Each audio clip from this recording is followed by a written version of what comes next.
All right, welcome to the Young Turks. Cenk Uygur, Adam Kasparian with you. What is this? It's a new set that blends in with this shirt. Should have worn a different shirt. Okay, how you doing, Casper? I'm doing better than the way your shot's looking. Keeping it real. because of the color. I picked the wrong shirt. All right, anyways. So guys, lots of programming notes for you guys, including fun and rage in this program. So share the stream, share the rage. So tonight, No Dem Left Behind, as a town hall that I'm hosting at 8 o'clock Eastern. It's got a number of great Democratic candidates that you should meet. This is Richard Ojeda's organization, meant to help Democrats that you might not have heard of that are important and that could win. If you want to find out more info on it, tyt.com/Cenk Town Hall. Okay, that's not the official name, but it's easier to remember. tyt.com/Cenk Town Hall. Okay, and now the last programming note is Tuesday. We got to Get Out the Vote special, so make sure you check that out. Me, John, Ida Rodriguez, Benjamin Dixon. It's on all the places that I'm at, or the Young Turks. September 22nd. That's at 7:30 p.m. Eastern. You're getting the pattern here. We do the show, then we do our specials. You got it. Okay, so lots to get to in today's program. And by the way, you guys power us. tyt.com/go. Let's go get some change. Let's go get some change in the world. Casper, forward. All right. Donald Trump is in the middle of feuding with the director of the CDC, Dr. Robert Redfield, who made the mistake of giving people accurate information about the efficacy of wearing a mask. So what were Dr. Redfield's statements? What made Donald Trump so upset? Well, let's take a quick look. Dr. Kalack said, I think there will be vaccine that initially be available sometime between November and December, but very limited supply and will have to be prioritized. If you're asking me when is it going to be generally available to the American public so we can begin to take advantage of vaccine to get back to our regular life, I think we're probably looking at late second quarter, third quarter, 2021. Something that is demonstrably true based on scientific evidence. A mask will keep you safe during this pandemic, of course, depending on what kind of mask you're using. And we shouldn't wait on a vaccine, especially when it comes to widespread distribution of a vaccine. Now, Donald Trump knows that he's really relying on the release of a vaccine, or at least the promise of a vaccine, to get reelected. And so Dr. Redfield's statements did not sit well with him. Are you comfortable with that timeline? No, I think he made a mistake when he said that. It's just incorrect information. And I called him, and he didn't tell me that. And I think he got the message, maybe confused, maybe it was stated incorrectly. No, we're ready to go immediately. The core of Vice President Biden's argument is that you don't trust the scientists, you don't listen to them. And here up on the podium today, you're twice contradicting the director of your own CDC on the science who testified before Congress today. No, he's contradicting himself. I think he misunderstood the questions. Well, he was testifying. You know what I think? I think he misunderstood. I told you, I don't have to go through this. I think he misunderstood the questions, but I'm telling you, here's the bottom line. Distribution is going to be very rapid. He may not know that. Maybe he's not aware of that. And maybe he's not dealing with the military, et cetera, like I do. I don't really understand why he brought the military into this and at the very end of that answer. But I will mention that Donald Trump seems to be very confident that there will be a vaccine ready for the vulnerable population in the United States by late October. Just think about that timing. So one of two things are possible here. Possibility number one is that Donald Trump does not actually think that there will be a vaccine ready for the elderly, for instance, by late October. And he's still just saying it because he lies all the time. That's certainly a possibility. Possibility number two is there's some sort of vaccine in their back pocket and they're waiting to release it on a strategic date that's closer to the general election. I don't know if I buy that. I think it's possibly, or most likely, the possibility of him just flat out lying about it. But nonetheless, Cenk, Redfield He didn't backpedal, but he did clarify his statement on Twitter, basically saying that a vaccine would be effective. He does believe in the importance of a vaccine. I 100% believe in the importance of vaccines and the importance in particular of a COVID-19 vaccine. A COVID-19 vaccine is the thing that will get Americans back to normal everyday life. Cenk. Okay, so two separate issues here, obviously. One is the issue of the timing. No, they don't have a vaccine in their back pockets. That's not how it works. The private companies are working on the vaccine. Two of them look like they were making good progress, but are now struggling. A third one is doing really well. And so that one could come, according to the scientists and according to Redfield, as early as between November and December. But that would just mean, hey, ta-da, we have a vaccine. We then have to produce and distribute it. That's why when Redfield says, yes, but you won't be able to take it until basically late Q2, meaning around June or early Q3 in the summer of 2021. So that's nearly indisputable. Now, why is Trump saying that it's going to come at the very end of October, beginning of November? Well, the election is November 3rd.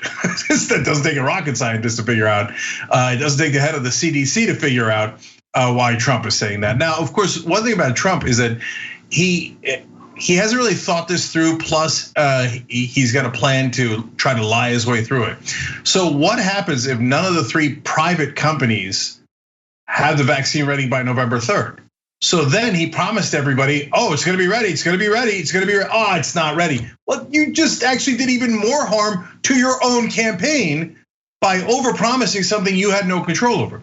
Now, at that point, they're gonna say it's not ready, likely, and maybe they'll rush in order to get political favors, and by the way, a ton of funding from the United States government. Maybe they'll help Trump with his propaganda and say it's ready when it's not quite ready. Because remember, even if it's ready in whether it's November 2nd or November 22nd, they're not gonna get it to the public for many months after that. So those private companies are gonna get to decide when they call it ready. And so there's some gray zone there. But whether they say it's ready or not, Trump will jump out and go, that's it, it's ready, I don't care what they say. No, it's ready, we win, right? And the question is, will the media do a good enough job of saying that is or is not true? And now, so that's the timing, and that's definitive. I'll get to the mask versus vaccine in a second. Did you want to say something, Anna? Yeah, I just wanted to respond to how it's really up to the corporations, the pharmaceutical companies that are so trustworthy. Look, one of the things that pharmaceutical companies want more than anything is deregulation. And if the Trump administration is rushing a vaccine, wouldn't we be a little worried about what the pharmaceutical industry puts out there as an effective vaccine? I mean, I have a lot of concerns about how everything is being played right now, both by the Trump administration and by pharmaceutical companies historically when it comes to their profit motive and what they want to do to serve their financial interests. So yeah, no, look, I'm not saying this to. Okay. No. Let me be clear. Look, there's one thing that's possible and one thing that is not possible.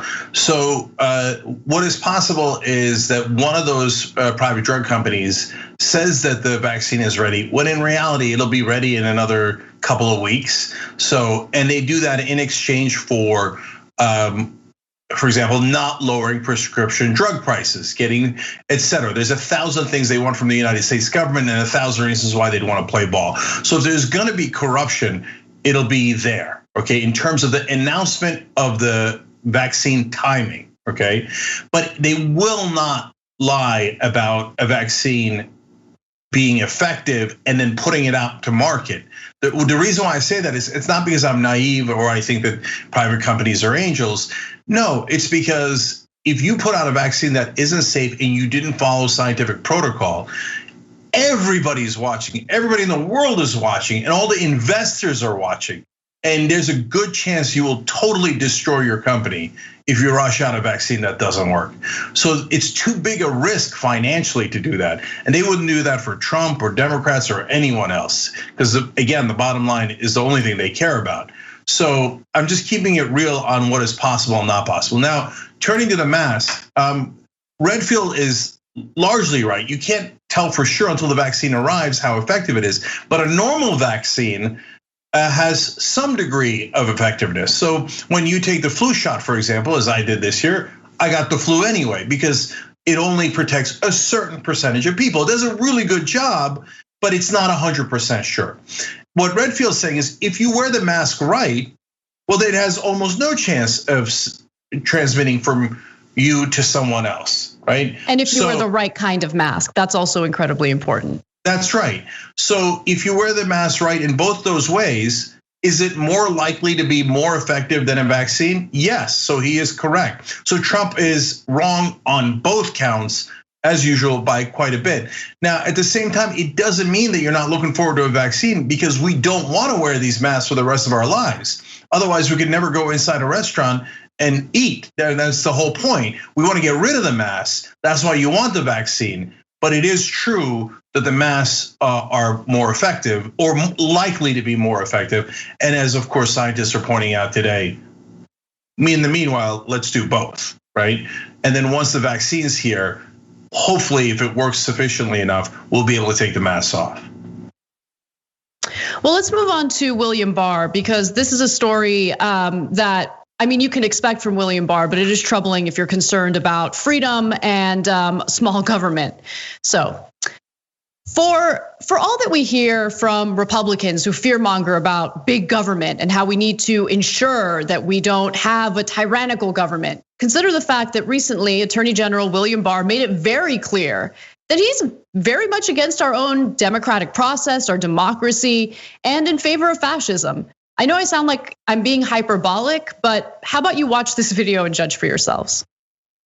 Putting a national lockdown, stay-at-home orders is like house arrest. It's other than slavery, which was a different kind of restraint, this is the greatest intrusion on civil liberties in American history. So what William Barr says in that video, of course, it has to do with the coronavirus lockdowns, which, by the way, we did not have a federal quarantine. We didn't have a federal lockdown. That never happened. But what he's doing there is planting the seed of, no, your freedoms are being violated.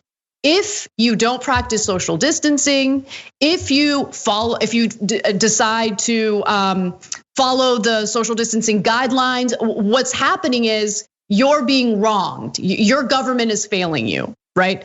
Now, in other ways, which you're about to see in the next videos, he's very much in favor of jailing his political opponents. He's in favor of that type of big government. But when it comes to a collective effort that's clearly necessary at a time of a pandemic during this crisis, he says, no. Don't follow those social distancing guidelines. Don't self-quarantine. Don't do any of that because it's a violation of your civil liberties. It's absolutely ridiculous. And don't think I forgot the fact that he compared it to slavery. He compared that to slavery. So Cenk, I'll let you take the commentary on that part. Yeah, so again, there are two different things here. First of all, he made a very similar analogy about comparing it to slavery as you heard with your own ears there. But it's not close. I mean, do we have to explain why it's not close? The whippings, the killings, the enslavement, using people as property, the rape, the lynchings. We really have to explain that that is not that close to wearing a mask so you don't get other people sick. Okay, so the right wing just can't help themselves. They're just, you guys get it, right? That's not anywhere near reality. But that's the amazing part. I say that because 42% of the country doesn't get it. They're like, I'm being whipped so that the skin comes off your back and then having your kids separated from you and sent to somewhere else to be somebody's private property and wearing a mask. 40% of the country can't tell the difference. That's unbelievable. That's unbelievable. So when they hear Bill Barr saying that, they're like, oh yeah, man, that's so true. I feel enslaved.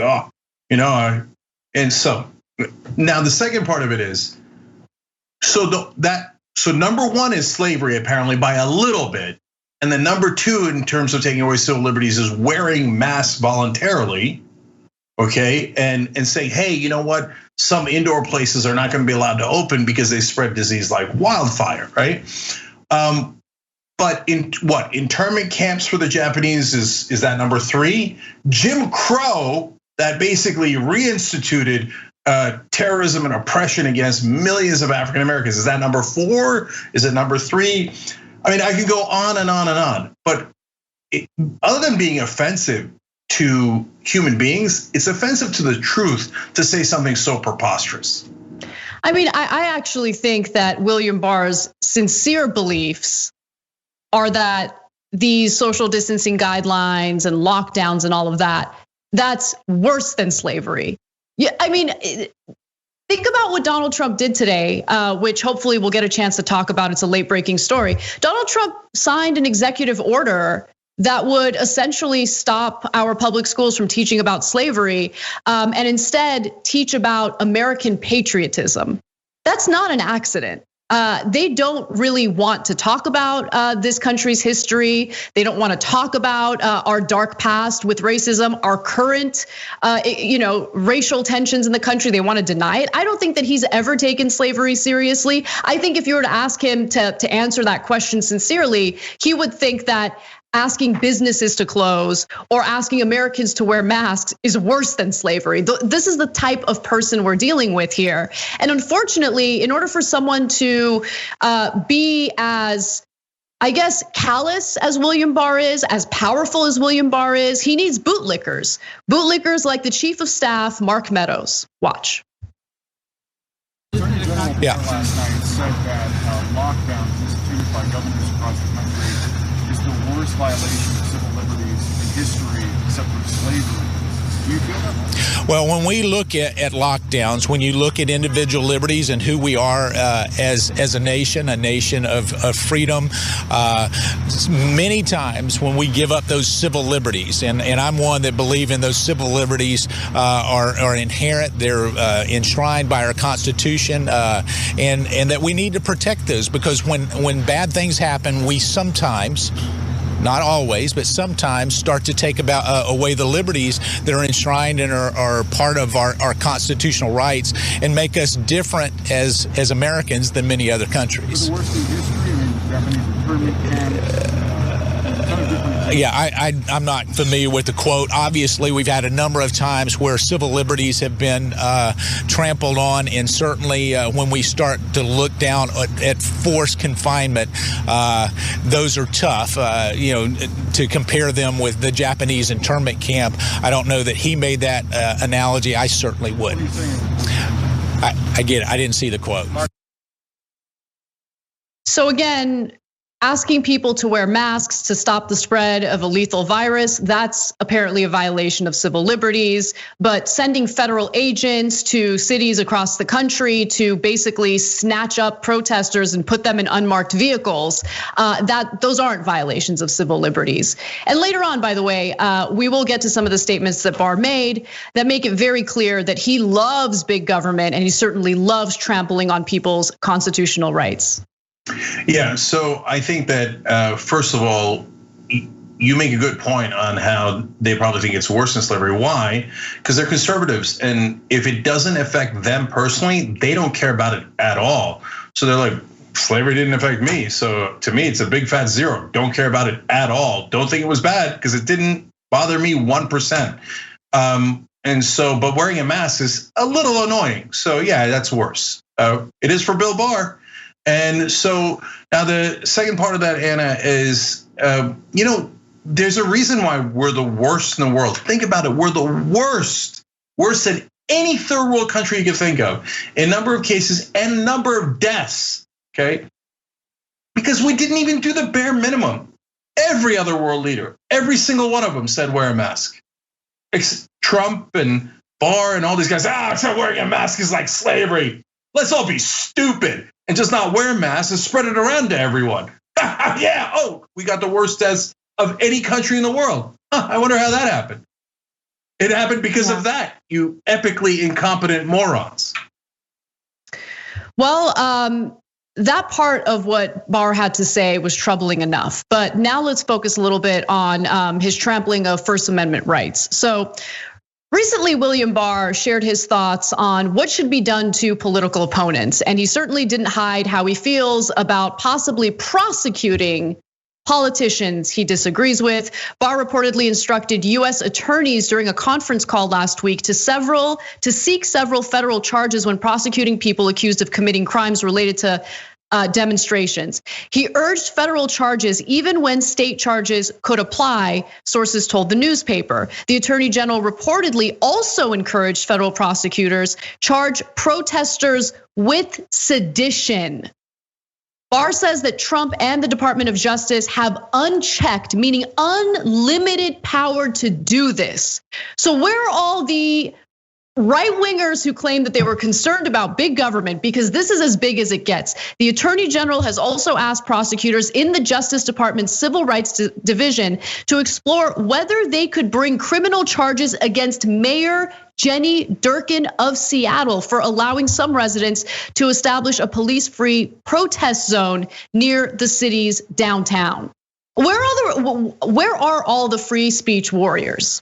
You know, all those grifters who made a big name of themselves by pretending as if they were victims of social media censorship. Where are they today? Are they concerned about what the federal government is trying to do to political opponents? Probably not. Probably not at all, because that's a angle that their grift couldn't profit off of. It's just so unbelievably terrifying that this is what's going on in our federal government, and there is no real, group of government officials, congressional leaders, whoever, people trying to stop it. This is serious. What he's advocating for is incredibly dangerous and what you would expect in a dictatorial regime. Yeah, so 3 elements to this. First of all, here we are talking about arresting political opponents. I told you this a long time ago. At the time, everybody else in media was like, oh, it's hyperbolic. Oh, you guys are biased. You have to call everything even. Fascists and anti-fascists, they're all even. They're all even. I can't tell. Oh, there's no way they're gonna do that. Here is the Attorney General of the United States saying we should consider arresting the mayor of Seattle. The story is 100% real. He was on the phone with other attorneys from the Justice Department. They're the ones who talked to the press and said, yeah, the Attorney General suggested arresting the mayor of Seattle. So let alone the sedition charges on protesters. Free speech. I mean, they're in their convention, they talked about cancel culture. They're like, now let's cancel anyone who is opposed to us by not just like, hey, we don't agree with you, but actually arrest them, take away their liberty, and put them into prison using the biggest weapon that the federal government has in terms of charges that they could bring: sedition. Sedition meaning you dared to disagree with the president and with the government, which, by the way, is your core right as an American. And we're gonna take that away because we hate freedom of speech, and we will imprison you for the wrong kind of speech. So I can't tell you how over the top this is. It's not like fascism. It's not the beginning of fascism. It is fascism. And so now the media, I read a great number of articles about it. They literally are calling it even. They're like, well, this is a troubling development, or it's an interesting development, and the attorneys say that he's considering doing this. On the other hand, supporters of the Attorney General say that fascism is awesome. Now, they don't say that because that would be a giveaway. They say, on the other hand, the federal supporters of the Attorney General say that it is really important to have law and order, and some of these protesters have caused some violence. Now, doesn't matter that it's a tiny percentage. It doesn't matter that he's not talking about arresting the people who do violence. You could just arrest them for assault or arson or whatever actual crimes they've committed. There's nothing wrong with that. He's talking about arresting people for having the ideas that don't agree with the government, for protesting the government through speech. That's what sedition charges are about. And the media, confronted with full-blown fascism, can't figure out who's right and who's wrong. And so that's how you get lulled into a false sense of complacency. If Trump wins, they will definitely start arresting their political opponents. And now the third final part for me on this is Bill Barr's quote. Anna, you probably have it too, but so he recently decried, quote, the criminalization of politics. They are so Orwellian. They're so over the top. Get a load of the rest of the quote. He says, now you have to call your adversary a criminal, and instead of beating them politically, you try to put them in jail. That's what you just suggested. That's what you just suggested. And he's saying it as if the Democrats are doing it. Unreal, man. So in less than 2 months, we will decide whether America exists or the concept of America has died. It's not. Yeah, you know, I'm actually I'm really exhausted with no, let's not do anything until the election comes up. You know, the election that Joe Biden is poorly campaigning for. You know, the election that we're putting all of our eggs in the basket of. But at the same time, what's being done to ensure that people who want to vote by mail can still do it now that Louis DeJoy has dismantled the post office and has taken a number of mail sorting machines out of order. They're out of order. And he hasn't reinstalled them. He doesn't care to reinstall them. It doesn't matter. What are Democrats doing? How about we're experiencing the beginning phases of fascism right now, and we don't have an opposition party in Congress to do what it takes to ensure that this country doesn't deteriorate into a country that's ruled by a dictatorial regime. How about that? Honestly, like anyone who's hopeful that things are going to change after the election is insane. We don't even know if the election is going to be carried out appropriately. We don't know if Donald Trump is going to be willing to step down. If he doesn't step down, are we going to rely on the military to do the right thing? I'm not. What are we doing? That's the thing that I'm worried about right now. Like this constant kicking the can down the road. Oh, the election. I mean, Joe Biden has no one on the ground in Michigan right now. They're doing all of their campaigning online. Insane. Anyway, sorry to be hysterical here, but it's crazy that we're experiencing this with the Trump administration. We have no real opposition party, okay? And I don't know. I don't know what people think is going to happen, but I don't think that the day after the election, fascism will be beaten and we'll be on the right path. I think that we're in for a lot of trouble because we're not preparing for what's about to come. Yeah, I mean, look, it's the usual, which is the Democrats are unfortunately incredibly weak, and so if you're relying on them not to get rolled over, oh boy, Trump has already said we might not count all the votes. So what? Not going to count them. Then Roger Stone suggested that maybe the federal government will seize the ballots in Nevada, and so that way you won't ever find out. The only people who'll be able to tell you who won Nevada will be Trump. Okay, and I'm sure he'll be incredibly honest about it. And the very next day, Trump came out and said, yeah, there are problems in Nevada. We don't like the governor. I'm not sure I trust him to count the votes. So, and to Anna's point, what are the Democrats doing to make sure that the federal government doesn't seize ballots in Nevada? I mean, look, that sounds insane. But the president said, backing up his top henchmen, we might not count the votes in the states, and I got a particular problem with Nevada, and so I'm going to figure out what to do about it. The Democrats, I don't know that they have prepared for any of this. I mean, there's 1,000 dirty tricks that Trump and the Republicans are going to throw. The Democrats don't even have any clean tricks. So, Biden's got to win by like 10 points for them to have any chance of winning. If Biden only wins by 3 or 4, they will almost certainly steal this election. All right, when we come back from the break, we'll give you an update on the Julian Assange extradition trial in London, and also talk about how federal agents were planning on using other military-grade weaponry on protesters in DC. What exactly were they planning on doing, and did it work? We'll be right back. We need to talk about a relatively new show called the Republic, or UNFTR. As a Young Turks fan, you already know that the government, the media, and corporations are constantly peddling lies that serve the interests of the rich and powerful. But now there's a podcast dedicated to unraveling those lies, debunking the conventional wisdom. In each episode of the Republic, or UNFTR, the host delves into a different historical episode or topic that's generally misunderstood or purposely obfuscated by the so-called powers that be, featuring in-depth research, razor-sharp commentary, and just the right amount of vulgarity. The UNFTR podcast takes a sledgehammer to what you thought you knew about some of the nation's most sacred historical cows. But don't just take my word for it. The New York Times described UNFTR as consistently compelling and educational, aiming to challenge conventional wisdom and upend the historical narratives that were taught in school. For as the great philosopher Yoda once put it, you must unlearn what you have learned. And that's true whether you're in Jedi training or you're uprooting and exposing all the propaganda and disinformation you've been fed over the course of your lifetime.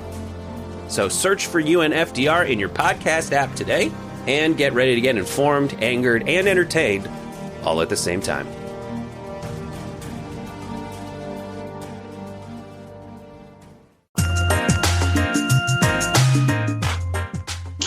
All right, guys, back on the Young Turks. So many great comments. I'll try to go as quickly as I can. And just for fun, Tuffy in the member section says, Cenk, your shirt is great. Who cares? We're super happy to see you here. Thank you. Alex says, Cenk looks like Zordon. Haha. I don't know what Zordon is, but I'm sure those of you who do get it and think it's funny. Speaking of appearances, careful. It's Soup writes in, Redfield looks like a stouter and balder doppelganger of C. Everett Koop. First of all, that's true. Second of all, extra points for using the word doppelganger, one of my favorite words of all time. And so now Jody R with an excellent point. In order to get these comments read, and by the way, participate and help the show, be a member, tyt.com/join. So Jody writes in, do you want to hear something funny about Oregon right now? A lot more people are wearing masks because of the smoke in the air. It protects them from the unhealthy conditions. Protecting me from COVID is against everything they call freedom, but now that masks are protecting them, they're all for it. Yeah, wait a minute. If your idea is masks are by definition anti-freedom, why don't you just inhale the smoke? Why do you need masks for the smoke? I mean, wouldn't you, isn't it to protect you either way? And you don't want protection because you believe in America, right? Of course, they have no logical consistency at all. Jody R, thanks for that comment. New members on YouTube for us is Henrik Shege, Pepin Von Eden, and Valerie Favaza. Awesome names. Thanks, guys, for joining. If you're watching on YouTube, the way to join is super easy. You hit the join button right below the video. Eclectic Miscellanea on YouTube Super Chat says, Cenk, is that blue I see? Indeed, it's actually a lot of blue you see. By the way, let's note for the record, I got blue on blue here, right? But Anna has pink on pink, and nobody's having that conversation. Yeah. Okay. Cenk, we got stories to get to. Okay. I know you're having fun, but please, we gotta go. All right, I got to say one last one here. Grindy Low on YouTube Super Chat is such a good point. He said, hello, TYT. I've been saying the mainstream media needs to start referring to election day as election week, since hopefully we'll be counting ballots for several days and Trump couldn't declare himself the winner that night. That's a great point. And so let me start referring to it as election week. So I love you guys for participating in the show. Another way to do that, of course, is to make the show possible through tyt.com/go. All right, Casper. Assange faces almost certain conviction if extradited here and 175 years in prison. US prosecutors allege he conspired with whistleblower Chelsea Manning, who had been a private in the US Army, to illegally download hundreds of thousands of war logs from Iraq and Afghanistan, along with a huge trove of classified cables from the US State Department. Last year, Julian Assange was arrested, and now the United States is attempting to extradite him to the country so he can face pretty serious espionage charges. Now, in this case, just recently, Daniel Ellsberg, who of course leaked the Pentagon Papers in 1971, testified in defense of Julian Assange to make a point about journalism, how incredibly important it is to protect journalists, including individuals who leak information that the government doesn't want people to know about. According to Reuters, Ellsberg told the court that WikiLeaks' disclosures had shown Americans how they had been misled about US action in Iraq and Afghanistan, just as his leaks, which also revealed previously secret information about the Vietnam War. Ellsberg cited a US military video, which WikiLeaks published in 2010 under the title Collateral Murder, showing a 2007 attack by Apache helicopters in Baghdad that killed a dozen people. Ellsberg was quoted as saying during the trial I should say the hearing. This is the hearing to see if he'll be extradited to the United States. I was acutely aware that what was depicted in that video deserved the term murder, a war crime. I was very glad that the American public was confronted with this reality of our war. Now, a lawyer representing the United States, of course, also participated in this hearing and argued that what Julian Assange did in leaking these classified documents was put certain informants and individuals in danger. However, there is some indication that he actually went to great lengths to ensure that certain names were redacted. Now, the lawyer representing the United States said that many of these had suffered, meaning many of the informants and many of the people who were revealed through these leaks had suffered harm or threats because they had been named. He said some had disappeared, although he conceded, this is important, that there was no evidence this was directly linked to the WikiLeaks publication. Ellsberg, who was himself charged with breaking the espionage law in a case that was later dismissed, said there was no evidence of physical harm or deaths because of the leaks. The exchange with Lewis led to an outburst from Assange in the courtroom, with the judge warning him to remain silent. So really at the heart of this, Cenk, is this argument that what Assange did in leaking these documents and informing the public was dangerous. It put people's lives at risk. They have no evidence proving that or demonstrating that. In fact, the lawyer representing the United States conceded to that point. But they still want to extradite him to the United States. And I think we're pretty aware of what would happen to him if he were extradited in the US. He faces 175 years in prison if he is tried and found guilty of espionage. And by the way, we've seen how Chelsea Manning was treated when she was imprisoned. I mean, she was placed in solitary confinement, tortured. So look, this trial does have ramifications for journalism overall. And so I wanted to get your thoughts, but I have more from Daniel Ellsberg on this. Well, I know who's guilty, and it certainly isn't Julian Assange. So first of all, it's very similar to what Daniel Ellsberg did with the Pentagon Papers. That's why it's great that he testified. But remember, Ellsberg was not the only entity involved there. He leaked it to the New York Times. So the equivalent of WikiLeaks in this case is not Ellsberg, it's Chelsea Manning is Ellsberg in that analogy. WikiLeaks is the equivalent of the New York Times, but the New York Times is part of the establishment, so you don't take any action against the New York Times. Julian Assange, on the other hand, did something perfectly legitimate. It is the core of journalism, what he did in that case, and they're looking to end his freedom of speech, freedom of press. Hey, Republicans, what happened to freedom of speech? No, you just meant you want to be racist and say hateful things. When freedom of speech is actually on the line, I don't see anybody showing up. There's a few people on the right and the left that show up for Julian Assange, but the great majority of Republicans are like, yeah, throw him away. I can't believe he endangered our troops. No. So the people who are guilty are clear. A couple of people in that video clearly did murder. First, they killed reporters, and then on top of that, when first responders came, where there is no doubt, I can't tell if the camera is a camera or a gun, that's one excuse, okay? The first responders are clearly trying to take away the wounded and the killed, and they fired again at them. That's murder, there's no question about it. Did they get any jail time? Not 1 day, not 1 hour, totally free to go. Murder is awesome if the US government is doing it. Now, the other party that's guilty here is the rest of the media. They should be defending Julian Assange with 100% ferocity on principle alone, but instead, like cowards, they turn on Assange and then they say, "Oh well, I don't know. Hey, he's not one of us. Is he in the club? He's not in the he's not in the club. He's not in the club. Let it take away his freedom of the press. You schmucks. What do you think is going to happen to you next? Exactly. They target him first, and they target you next. You morons. You cowards. You weaklings." And Daniel Ellsberg, put it perfectly during an interview with Democracy Now! I just want to show you a snippet of it, but I highly encourage you guys to watch the full interview, which is available on the Democracy Now! Website. Take a look.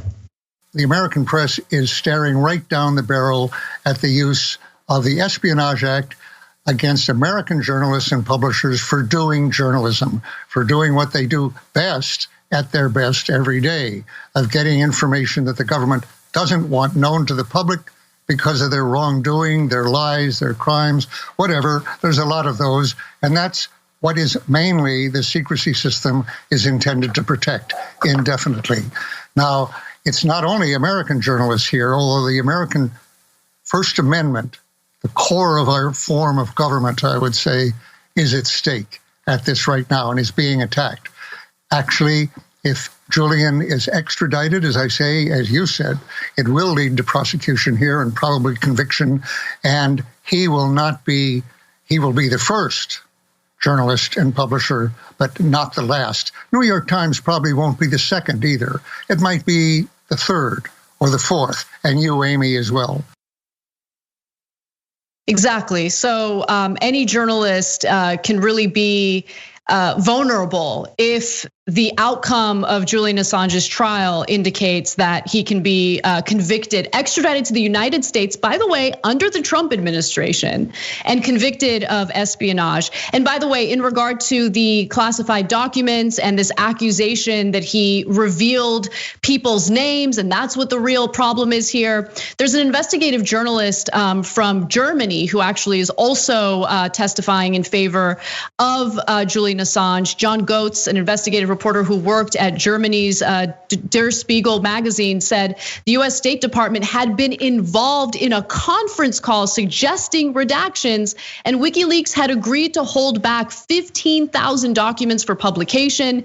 He also said WikiLeaks was frustrated when a password that allowed access to the full unredacted material was published in a book by Guardian reporters in February of 2011. So it appears that he's being accused of something that he did not do. And what this is really about is basically the federal government feeling incredibly embarrassed and angry that these classified documents revealed to the American people what the reality of the situation was abroad in these wars that we needlessly got tangled up in these wars that have led to countless civilians dying, in these wars that we're still involved in decades later. That's what the federal government was upset about. It wasn't about protecting anyone or ensuring anyone's safety, because if that were the case, they would have at least one example of someone's life that was at risk, or someone who was actually physically harmed in some way as a result of these leaks.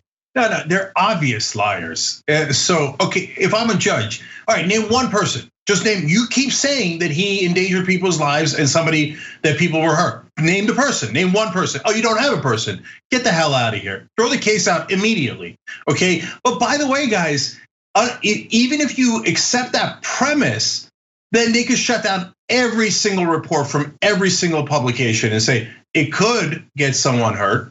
So don't publish the truth. You're not allowed to publish the truth anymore because maybe it could get someone hurt. So what if the truth did get someone hurt, but it's still true and the American people still need to know about it and the government is still lying to them? What, you're not allowed to have freedom of press then? No, absurd. And by the way, this is a different case. This is not about the Democratic emails that WikiLeaks released, right? On that case, they said, well, you got it from the Russians. So let's suppose that that's true, okay? I think there's some chance that that's true. So what? CNN and New York Times gets every story from who? The American government. So should they all be prosecuted? So that makes no sense. And last thing, Obama is massively guilty of this, and so is the Democratic leadership. So this is not a Trump thing. So Trump is also bad on this. He is making noise about pardoning him, but hasn't done anything. He's pursued Assange to the end of the earth. But the guy who started that was Barack Obama. The guy who used the espionage against members of the press was Barack Obama. I know the rest of the press is busy kissing his ass because he's the head of the club. But the reality is he's the one that started attacking you in the first place. That's truth. That's why they can't stand this show, because we are not partisan and we will tell you things that are true no matter who it affects.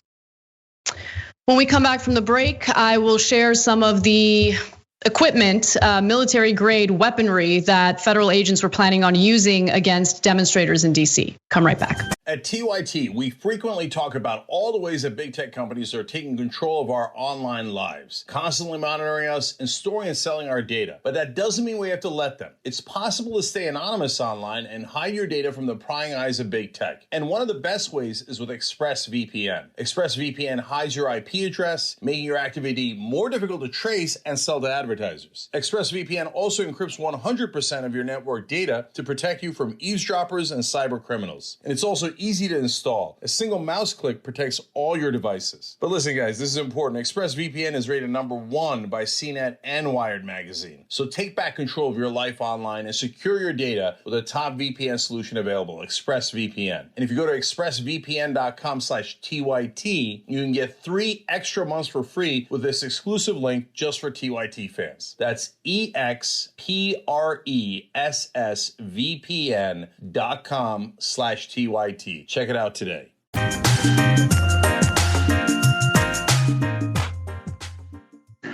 All right, back on Young Turks, Cenk and Anna with you guys. First, let me read new members on YouTube. Christy Jackson, Tatiana Mimer, Jose King, and Michelle Keelan. You hit the join button below. You become a Young Turks member. You support the show and you get our content. Please check the different layers of subscription because at different layers, you get more and more of our video content, including the post game, which we're going to do in a couple of minutes.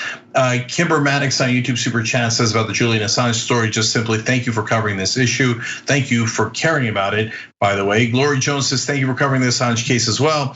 Journalists are protecting LA protesters by observing the police now. We have to protect the press. Hashtag save Julian.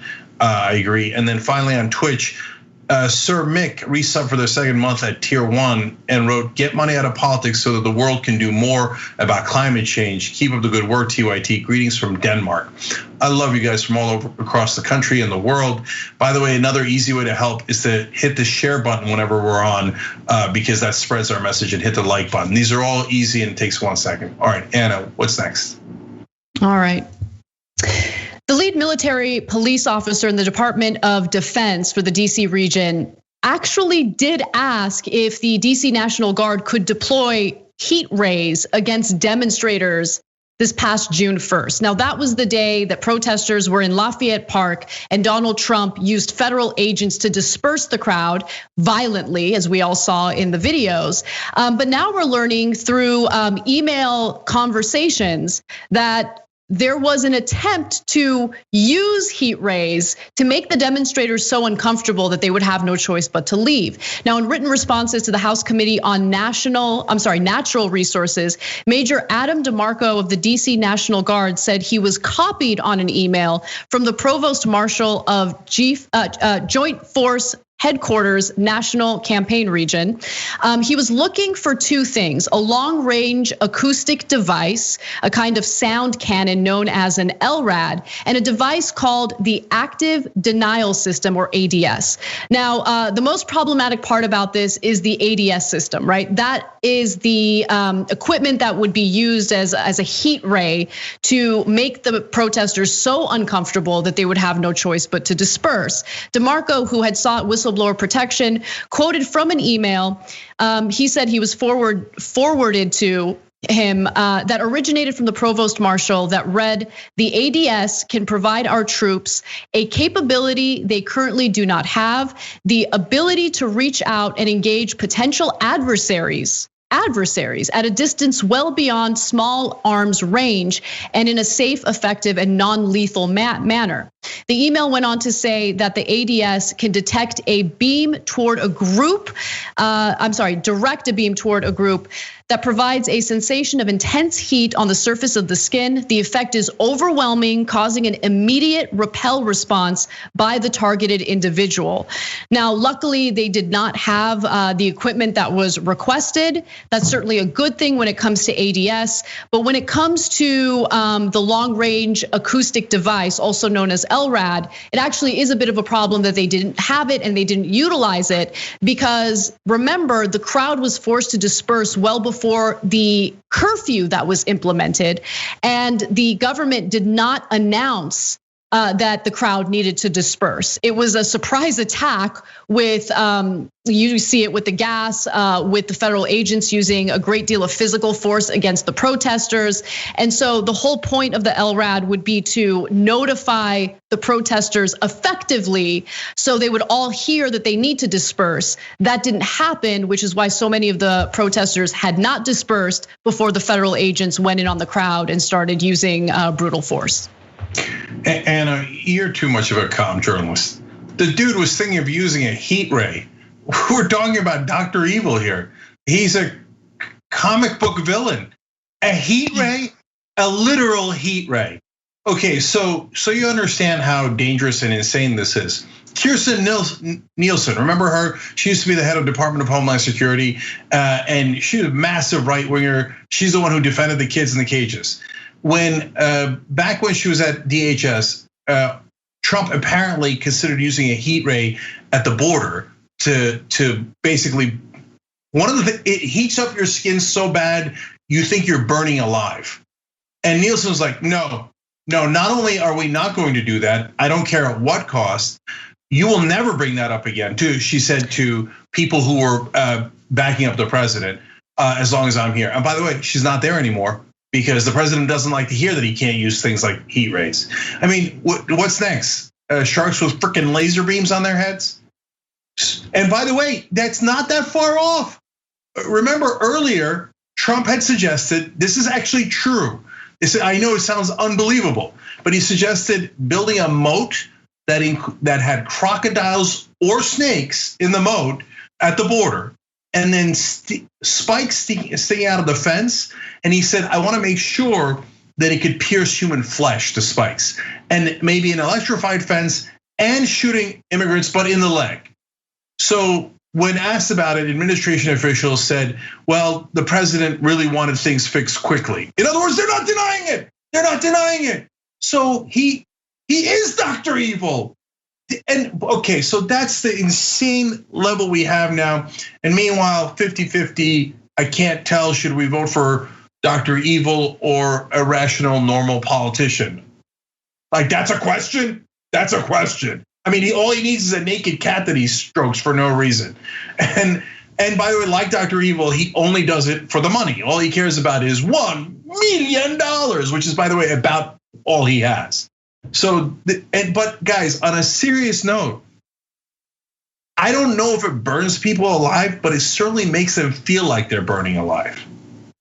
And the president seriously considered using that, not only against migrants, which would be an abomination, but against our own citizens, so that he could do a photo op in front of a church with an upside down Bible. Yeah, I mean, at this point, there's so much going on in the country. I'm desensitized to everything. I'm angry some days and desensitized other days. This is one of the stories where, yeah, it doesn't surprise me, and I'm just like so devastated with where we're at with the country and how little oversight there really is. I'm like emotionally exhausted. It's pretty terrifying. Anyway, post game is next. Cenk, you have 9 seconds. Yeah, I know. So guys, this amazing story about how cops are targeting a black legislator for trying to do criminal reform. TYT.com/join or hit the join button below. We'll see you there in a minute.